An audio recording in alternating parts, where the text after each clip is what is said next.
গুলো খাওয়ানোর ফলে বাচ্চা খুব সুস্বাস্থ্য থাকলো, শরীর অনেক ভালো থাকলো, ওজন বেশি থাকলো, কিন্তু সেইগুলো খাওয়ানো বাদ দিলে সাথে সাথে দেখা যাচ্ছে যে বাচ্চার শরীরটা আবার নষ্ট হয়ে যাচ্ছে।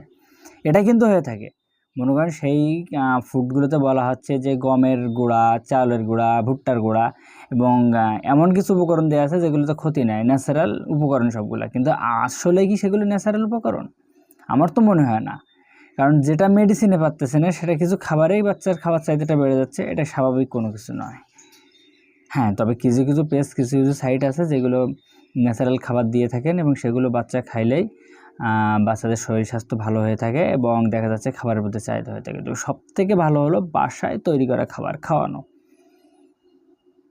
আপনারা বাসায় অল্প অল্প করে কিছু সবজি রাখতে পারেন, সবজি লাগাইতে পারেন, বাজার থেকে ফ্রেশ যে সবজিটা সেগুলো নিয়ে আসতে পারেন, সেগুলো খিচুড়ি রান্না করে খাওয়াইতে পারেন, সবজি রান্না করে খাওয়াইতে পারেন। তাকে রেগুলারলি অল্প অল্প ঝালের তরকারি খাওয়াইতে হবে।